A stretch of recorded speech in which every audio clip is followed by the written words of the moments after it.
Thank you for watching Mike's in the Garden, where it's my mission to inspire you to grow food. And today we're doing that with my man Pablo from Eco Hustle, and we're going to be doing a little workshop for you on Bokashi composting. So why don't you introduce yourself and talk a little bit about what it is you do with Bokashi Compost and Eco Hustle. Sure. Well, thank you, Mike, for providing this platform for me to share this, what I like to call the gateway into composting. First off, Pablo with Eco Hustle. Essentially, what Eco Hustle is I'm a composter. I do, you know, backyard composting, small scale composting, and what Eco Hustle is about is I like to integrate the things that I do in my life into my hustle, and that's composting. And I'm using composting as a way to hustle and teach and educate and whatnot. So that's kind of like the spiel about Eco Hustle, just holistic hustling, trying to, hustle in a way that integrates the things that you're interested in. And in terms of Bokashi composting, I guess I'll just give a background about that, like how I got into it shortly. I got into Bokashi composting through worm composting. And I think that's what composting is. Like, it's a gateway. It'll get you into so many different things. And I was vermicomposting, which is composting with worms. And worms take their time with food scraps. And what I noticed was that my worms wasn't going through my food scraps fast enough, so I wasn't able to collect all the food scraps that I was generating. So I was taking up a lot of space in the fridge and whatnot, and not able to generate the food scraps as fast as I can. So I was trying to figure out what type of system, like what else can I do besides, thermophilic composting? Because I was kind of intimidated by that. Plus, I'm in an HOA, and I was there's some of the red tape there. But the other thing that I want to say was I was trying to find a food source for my worms that they can eat faster, right? Worms basically eat the bacteria that is being, the pre-digested materials on the organic matter. So it takes, like, the food scraps that you take, that you feed your worms, you got to feed them slowly, because otherwise you're going to be attracting other insects and pests and whatnot. So you want something, a material that is going to break down quickly, or that the worms can break down quickly, so you don't, you know, harvest other pests and whatnot. And Bokashi is actually pre-digested materials.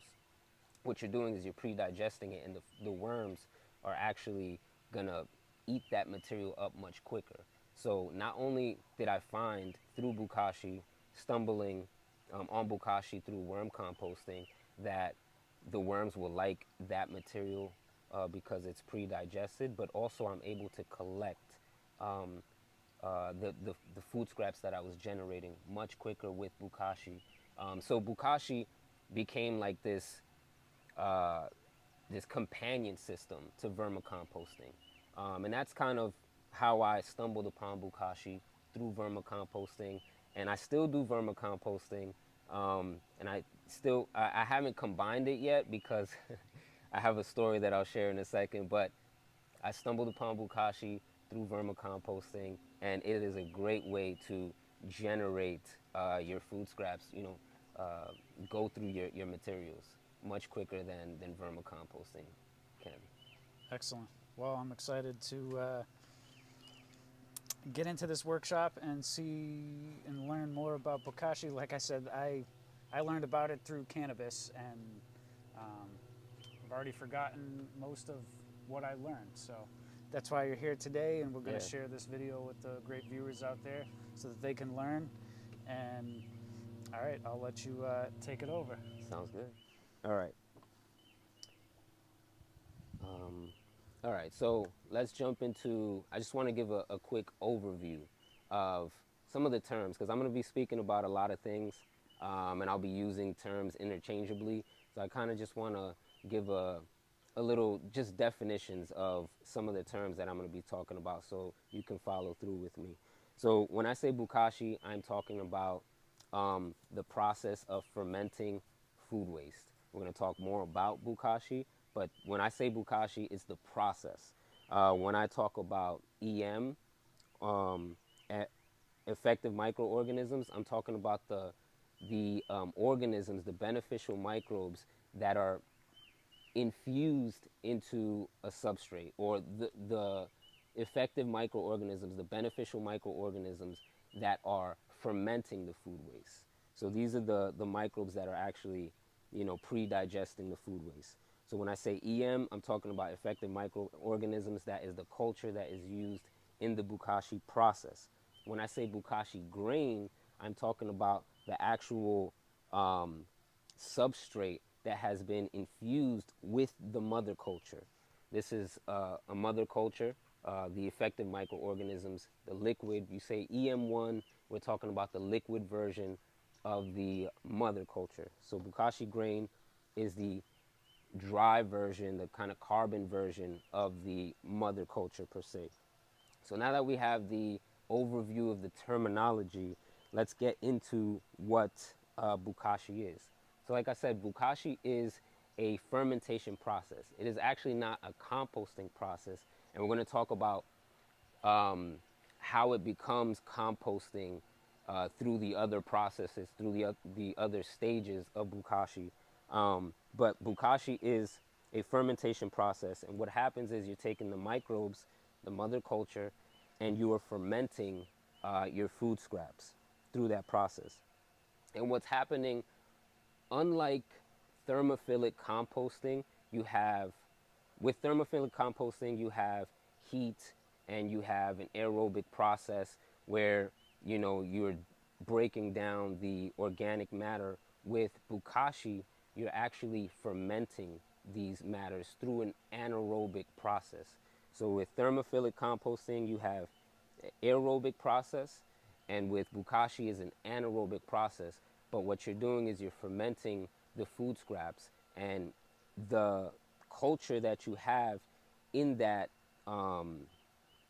vessel, in that process, is lowering the pH to the point where it is halting decomposition and triggering fermentation. The same way you have with any type of fermentation, with like sauerkraut or anything like that, you're using the lactic acid to, lower the pH, and that is what is locking in and, turning on that whole fermentation process. I like to use the illustration of sourdough to compare Bokashi, to kind of have just an illustration for people to understand the whole process of it. So it's very similar to sourdough fermentation. With sourdough, you have a starter culture, right? The starter culture in Bokashi is the EM culture, the effective microorganisms. This is the starter, right? And the same way in sourdough, you have the feed, right? The feed in this system is the food scraps. So we're feeding the culture the food scraps. And then in sourdough, you also have a discard, right? In Bokashi, the discard is your finished Bokashi. After the whole process has finished from start to finish, and we're going to talk about that whole process. But after the process has been finished, you have a discard. And what you're doing with that discard is you're taking it and you're integrating it into the soil or into another system.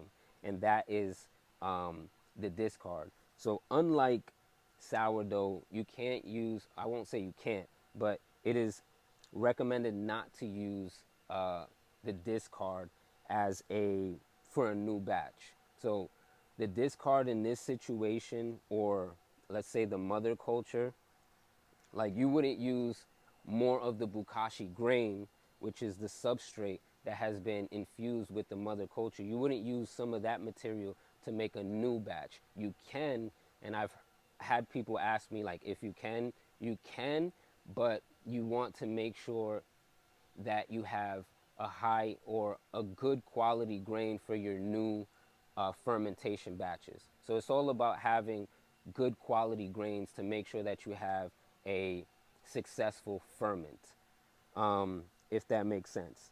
So I like to use another analogy with cooked food and fermented food, and kind of comparing that with, thermophilic composting and Bokashi composting. So like I said before, with thermophilic composting, you're losing, some of the nutrients due to heat and oxygen and all that process. The same thing with cooked food. When you're cooking your food, you're kind of losing some of those nutrients through cooking it. But when you ferment your foods, you're locking in those nutrients, and that's the similar. That's the process with Bokashi. You're locking in all those nutrients, and you're not losing them due to the heat and all that kind of transfer of the molecular process that's happening with all the heat and whatnot and the extremes. So you lose some of the nutrients when you're cooking your food, when you're doing thermophilic compost, and with fermented food, when you're fermenting your food, you're preserving the nutrients the same way with Bokashi. And that has some really great attributes when you're adding it to your soil. You're adding all these locked in nutrients back into your soil when you do Bokashi. And one of the things I do want to say about Bokashi, especially for Florida, like, I think we can harness, we can really use this opportunity to try a different type of composting method in Florida with Bokashi because of our heat, because of the soil that we have that is nutrient devoid, and we can put these nutrients back into our soil with Bokashi. We can do different things in Florida, like banana composting and integrating Bokashi into it. We don't have to do there's so many different ways to composting. I'm not saying that Bokashi is like the one size fit all, but it's just another tool that you can add and companion to all your other composting systems. With, like, Bokashi works really well with banana composting. Banana composting is basically where you take bananas in a circle, you dig a pit, and you compost in the middle of that pit so that your bananas can, feed off of that organic material. So you're growing food and you're composting at the same time, and then you can integrate Bokashi into that compost pit as well. So being in Florida, there's so many ways that we can try alternative composting methods, and I think Bokashi is a really great composting, fermenting, and composting method that we can integrate into our environment here, because our soil just needs to eat so much because of the heat and just the lack of nutrients. So going along, I want to talk about the origins of Bokashi. So Bokashi is actually it's an old ancient technique that has roots in East Asian farming practices, but it was revamped in the 1980s by a professor called Teru Higa, and he's the professor that basically coined the term effective microorganisms. So let's talk about the origins of Bokashi. It originates in East Asia. It has ancient practices. It's hundreds and thousands of years old. The Bokashi practice. It was basically revamped in the 1980s by a professor by the name of Dr. Teru Higa. He experimented with a whole bunch of a concoction of microbes, and he found that he was able to combine these three groups of microbes together so that they can work cohesively and not compete against each other. Those groups of microbes that he has, there's many different strains of bacteria in there, but the three main groups that he has is lactic acid bacteria, yeast, and purple non-sulfur bacteria. And the purple, I want to say a special thing on purple sulfur bacteria is that that bacteria is highly adaptable. It can work in different environments. It can work in lakes underwater. It can work in deep soils, in ponds and lakes, with oxygen, without oxygen. And there's a term for that, which is called facultative anaerobes, which means that these microbes can work in an oxygen environment or an anaerobic, a non-oxygen environment. And that's what makes this whole solution here really special, is that it can work in a whole different type of environments, and it helps with so many different types of agricultural practices and whatnot. So some of the other uses is in gardening. You can use it with livestock, with helping uh, deodorize and keep things sanitized in with your livestock. You can use it in human health. This is actually a probiotic drink as well. People use it in water and septic treatment.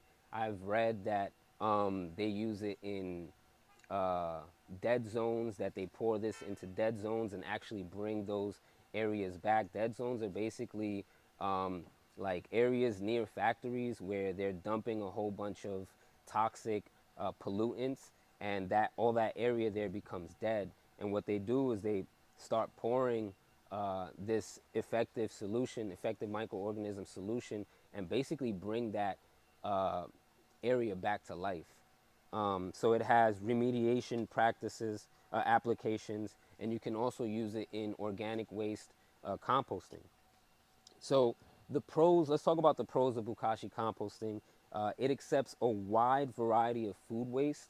You can put cooked foods, uncooked foods, meats, um, dairy products, and it's suitable for indoor uses. You can use it in office spaces, schools, apartments. If you live in an HOA, it's really, you can use it for that. It's low profile.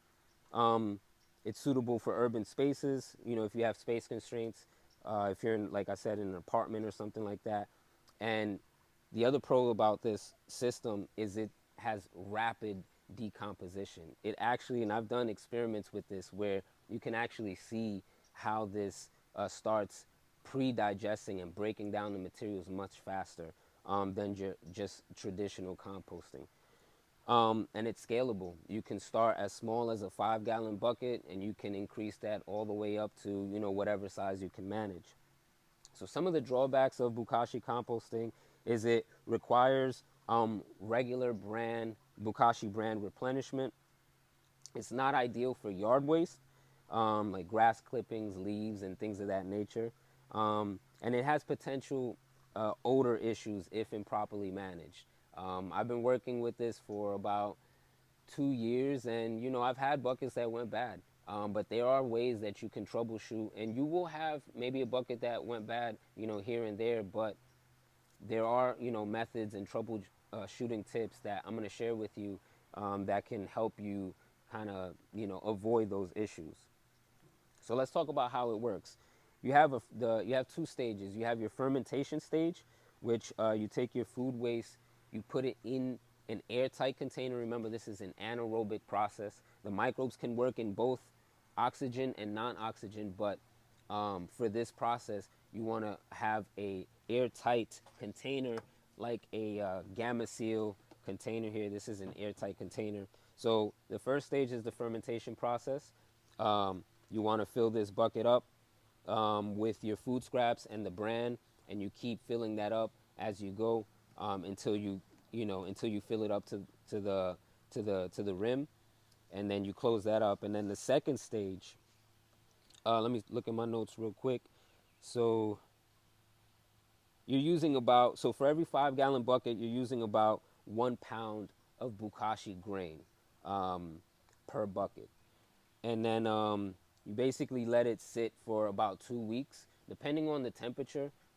Ideally anywhere between 60 and 90 degrees is like the sweet spot. That's when you really get a 2-week fermentation. If it's any lower than 60 degrees, then it'll probably be about like a month. It'll take a month to ferment. Um, then you have a composting stage. So when it becomes Bokashi compost, you're basically taking that finished product, that fermented product, and you're integrating it, whether it be in your soils, whether it be in a compost bin, a worm bin, a banana circle. That's when it becomes, that's the second stage. That's the discard stage. After that, 2 to 4 weeks fermentation. So the equipments you need, like I said, are two gamma seal airtight buckets. I recommend 2 buckets because while one is fermenting, during that 2 to 4 week stage, you're gonna want to have a second bucket, second chamber vessel, so that you can start collecting your food scraps in the other one. So you're gonna need the buckets. You're gonna need the bran. whether it be the grain, the Bokashi grain. I have it over there. We're going to look at it in a second. So you can use the grain, or you can use the liquid material, um, the effective microorganisms. You can use them both in the same way, and I'm going to talk about, um, the advantages of each of, comparing both of them in a second. Um, let's talk about tips and troubleshooting.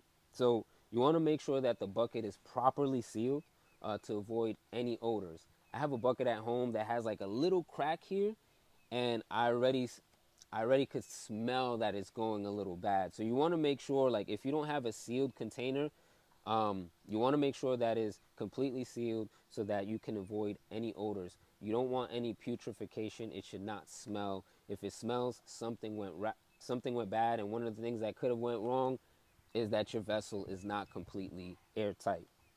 So you want to use extra Bokashi brand if the quality is low. So I highly recommend testing out the quality before you even use the culture. So one way you can test that out is you can use pH testers. So before you even start the process, because remember it takes 2 to 4 weeks for the fermentation process, and you don't want to wait until like the process finishes to know like, oh, the quality that I used isn't good quality. So before you even start fermenting it, I recommend taking some pH strips, testing out the quality of whether you're using the liquid version of it or the dry version, the dry substrate. You want to use pH strips to do that before you even start fermenting. Now, if you just purchased it, then, fine. More than likely that the quality of that is really good. If you're doing it yourself as well, you're going to want to test the quality. And if you're doing it yourself, you want to use more grain. You want to use more grain. The more grain you use, you can't use too much per se. About a pound per vessel, per 5-gallon vessel.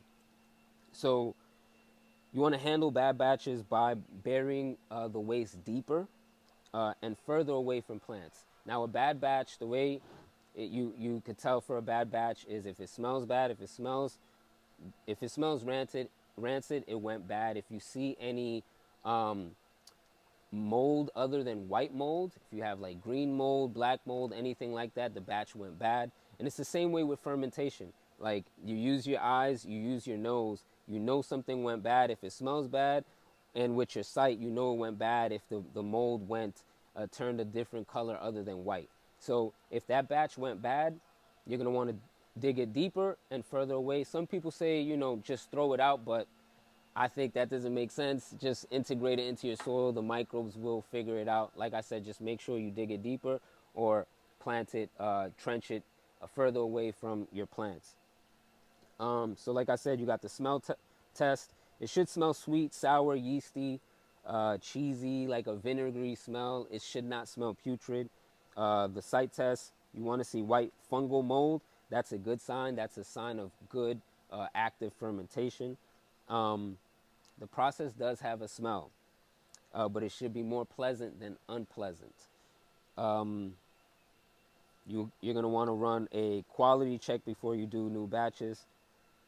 I think I mentioned this before, but you're going to want to keep it in between 60 to 90 degrees temperature. Make sure you keep it out of direct sunlight and out of temperatures below 45 degrees.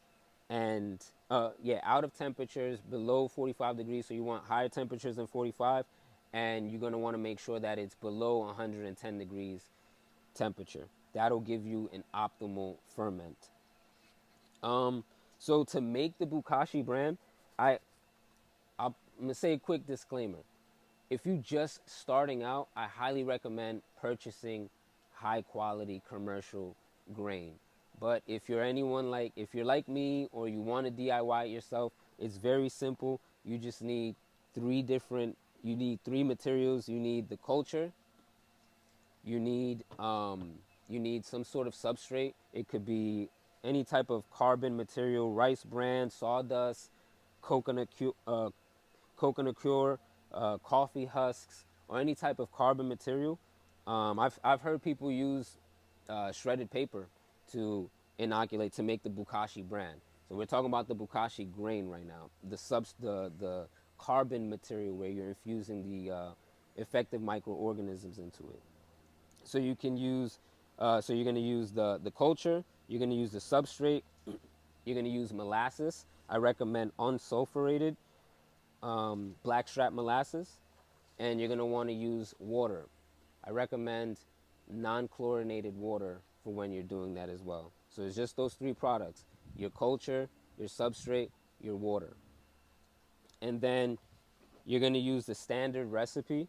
And for all these recipes and anything, please reach out to me. I have a handout that I give out to people that has all the materials that I am sharing with you. So if you want the recipe, I'm not going to go into full detail on how to make it right now, but if you want all that information, I have it accessible, and it is, you can find it online as well. But I have a really good handout that I took a lot of time to put together, and I'm really proud of this handout. So reach out to me if you want further information on how to make it.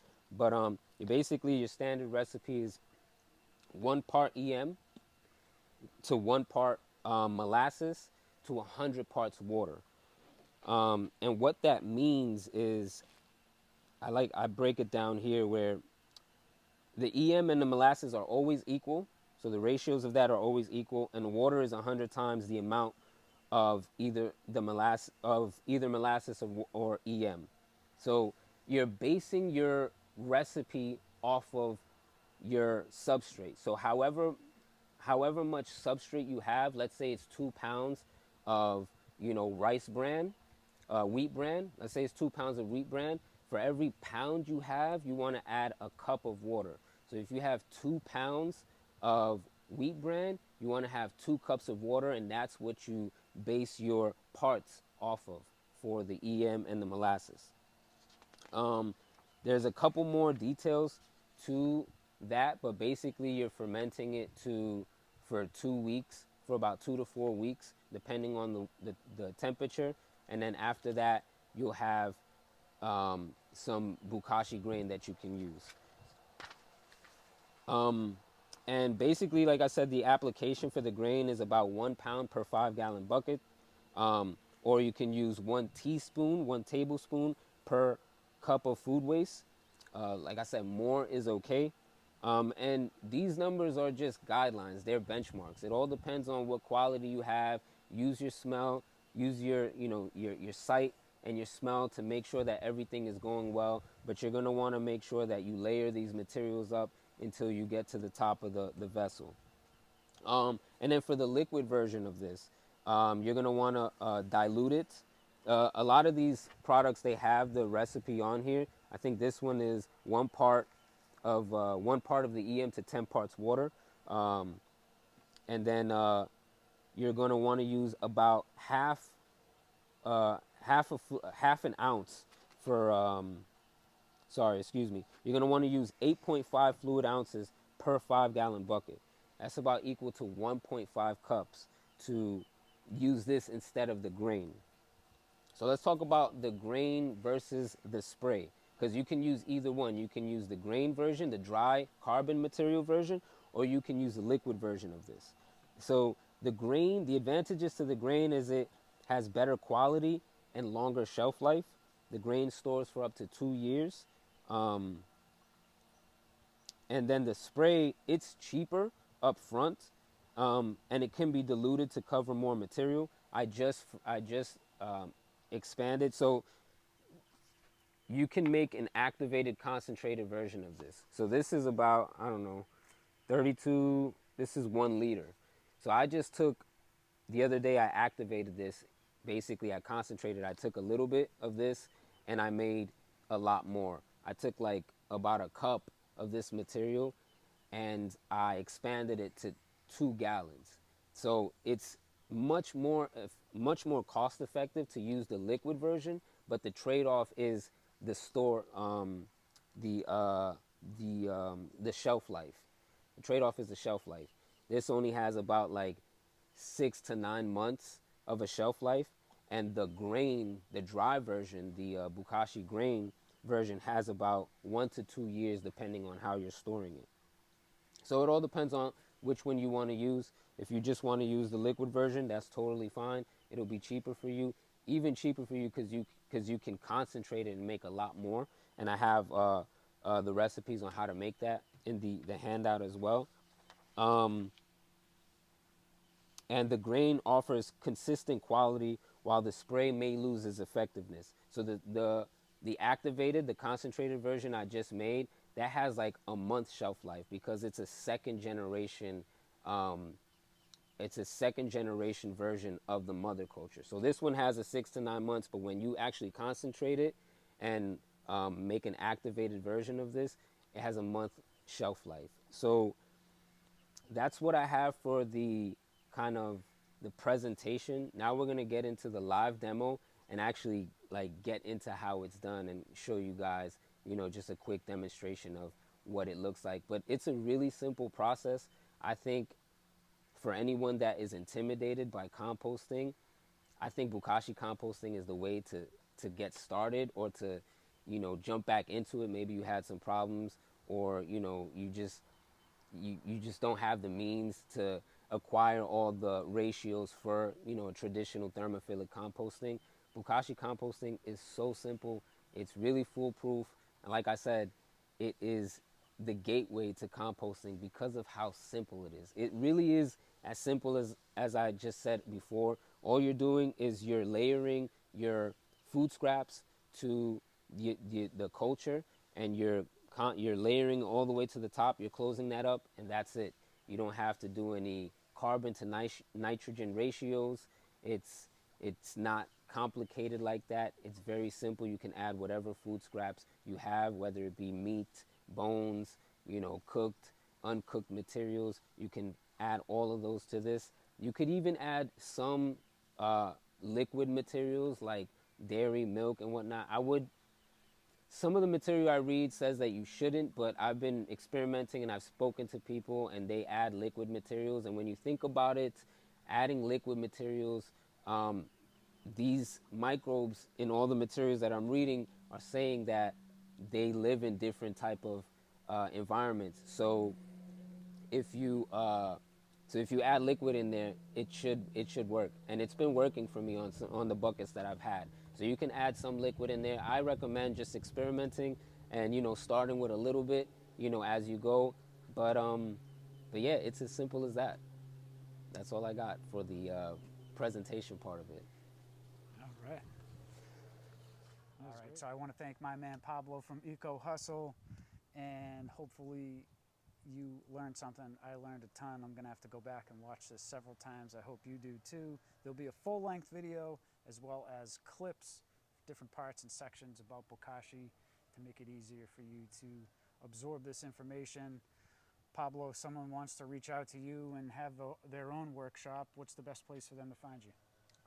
Eco Hustle, eco.hustle on Instagram and Facebook. We're eco_hustle, I believe it is, but we're the logo with the purple emblem, yeah, with the bag and the worm tie there. So yeah, we're on Instagram, Facebook. You can find us there. We have a link tree as well, where you can find more about us. But yeah, thanks, Mike. I appreciate you sharing your platform with me. And I think there's one thing I could say is don't take my word for it. Like, really try this stuff out. Really explore the magic of Bokashi. It's so simple. And I just want to inspire and encourage people to do this because it's such an easy way to get into composting and collect your food scraps. And I think it's a beautiful illustration of taking something that is claimed waste and turning it into gold. Yeah, for sure. Yeah. And the results speak for themselves. Pablo's been recently doing workshops at schools, natural farm here in Central Florida, workshop with what, like 50 people at that one? Yeah, that was a really good turnout. Yeah, so, more people are learning about it. Hopefully you're inspired. I've got several composts around here. I've got a worm farm inside, and this is by far not only the most maybe cost effective, but as far as churning out quick compost, it's definitely something that I'm going to incorporate more. So yeah, it's hands down simple, low maintenance. I think if like we're gonna wrap it up with that, like it's super super simple to do. It's low profile. You know, if you're in an HOA situation where you may not be, you know, have the means to acquire the carbon and nitrogen and everything you need for a traditional compost system, Bokashi's where it's at because it's low profile, it's scalable. You can do it in a 5-gallon bucket or can increase it. And like I said, it's as simple as just layering your food scraps with the culture that is in the Bokashi system. So it's that simple. And yeah, reach out to me. I have a handout with all the information that I spoke about, and it's a free handout. I like to, you know, empower people with the information. So reach out if you need that. If anything else, you know, I'll share it with you, and you can, you know, make it available or what have you. But yeah, I was excited to share that information with everyone and with your subscribers and your channel. Yeah, and we're going to put some of Pablo's affiliate links to some of the products he showed during the demonstration today. It's not a ton of money, but it helps Pablo make some money, and you know, we need more individuals or small scale community type people out there, because you're going to get Pablo, you're not going to get the big corporation whose underlying model is to make money, which is fine. I'm a capitalist, but you know, this is the guy, this is the real deal. So let's help out Pablo, and we can all help each other. So that's it, my friend. Thank you again. Thank you, man. Appreciate it.